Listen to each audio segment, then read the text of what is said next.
Thibaut, clap.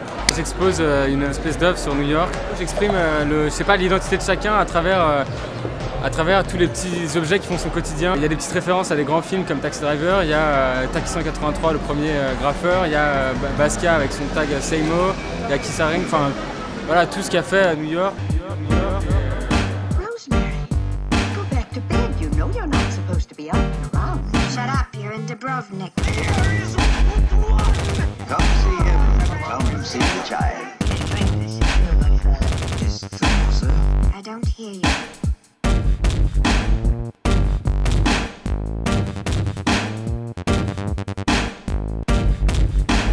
Je suis une artiste attirée par la matière. Ma grande sculpture noire en paille, c'est une recherche de matière à la base qui s'est transformée en recherche de lumière aussi. Là, les gens y touchent toute la soirée, mais je trouve ça super. Ça me dérange pas du tout, au contraire, je trouve que du coup elle vit, c'est comme une espèce de matière qui devient vivante. Je pense que c'était un peu ça le but de ce boulot. Et sinon tout le boulot de dentelle, c'est plus un travail graphique qui est en recherche avec l'urbain parce qu'on vit dans un monde qui pousse de tous les côtés. J'ai pas envie qu'aujourd'hui les gens se disent que pour comprendre l'art contemporain, il faut avoir de l'intellect. Ça passe aussi par des choses simples, par du ressenti, par une vision, juste une lumière. Et je pense que le plus important, c'est que les gens aient un contact direct avec ce qu'ils voient. C'est comme ça qu'ils le comprennent le mieux, quoi. Je pense qu'aujourd'hui, tous les gens qui sont ici, là, ce soir, ont envie de faire passer le même message. C'est des choses beaucoup plus simples et que finalement, c'est de la poésie. Ce qui nous fait vivre, c'est ce que ressentent aussi les gens. C'est cette relation entre les deux qui fait que ça existe. C'est pas nous tout seuls et eux tout seuls, c'est les deux ensemble qui font que ça marche, quoi. Je m'appelle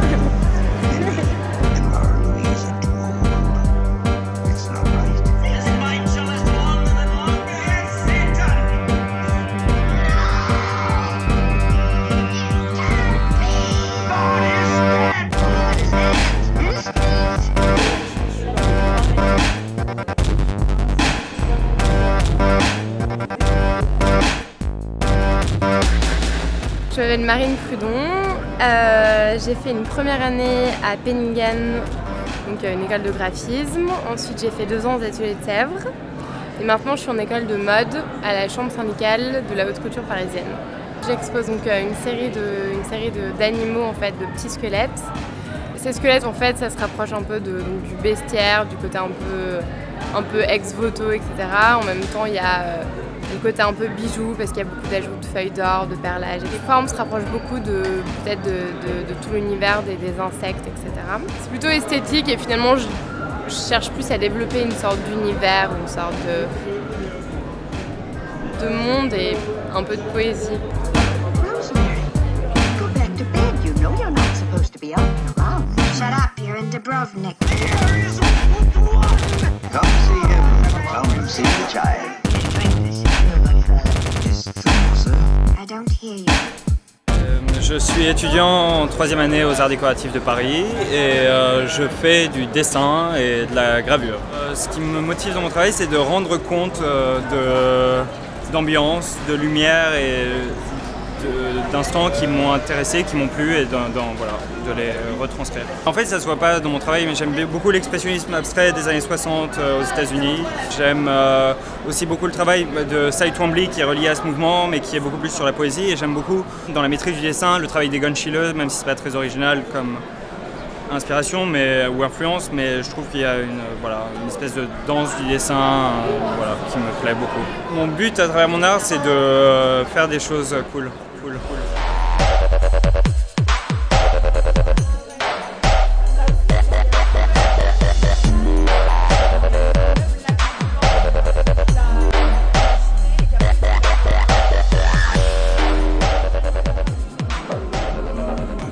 Mon nom d'artiste c'est Chaka, mon prénom c'est Marshall.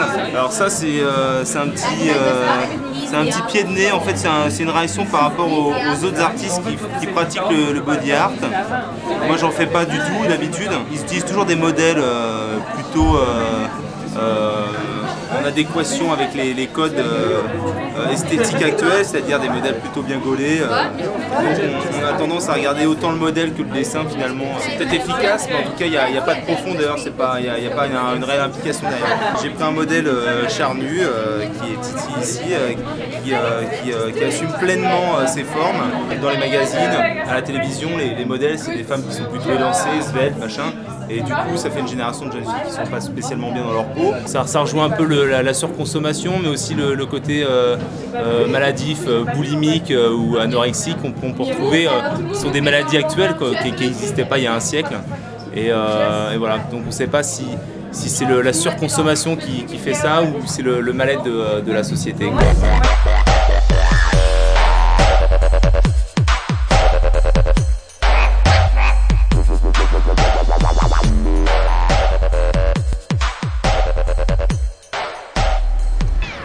J'essaie de créer des ambiances ou des sentiments particuliers, peut-être étranges ou dérangeants, en utilisant des images qui m'affectent moi.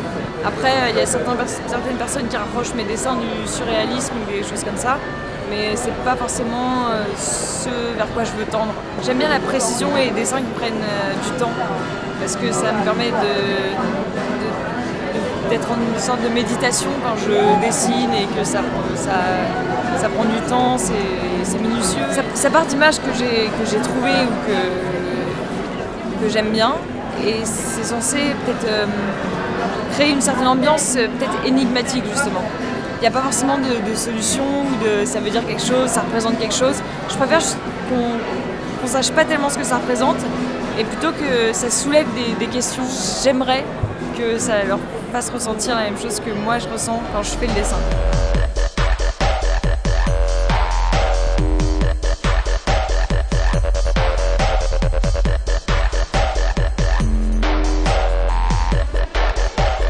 Alors moi je suis un étudiant dans l'école des Beaux-Arts de Paris et ce que là je présente c'est des radiographies gravées que j'ai montées sur des caissons lumineux.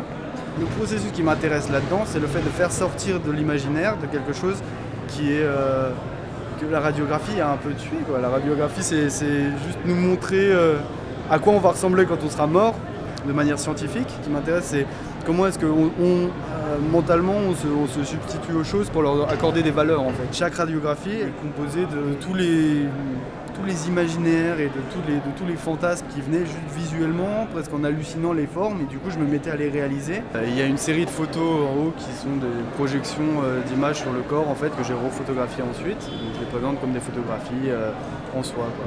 Par hasard j'ai eu l'idée de faire ça, de projeter des images déjà existantes sur les corps pour voir comment elles pouvaient les redécouper. Et donc c'est assez plastique en fait comme préoccupation, quoi. C'est que ça m'intéressait d'un point de vue très jouissif, quoi. J'avais envie de voir exister des choses un peu étranges comme ça sur des corps. C'est vrai que le côté société, politique, c'est quelque chose que moi j'ai besoin d'écarter en fait. Je sais que je sais pas grand chose de toutes ces choses-là et que de toute manière ce que moi je vais produire c'est quelque chose qui va s'impliquer dans le réel, qui va avoir une portée et que c'est quelque chose que j'ai du mal à contrôler ou à concevoir comme tel. Mais en tout cas je pense pas à transformer qui que ce soit en produisant les choses.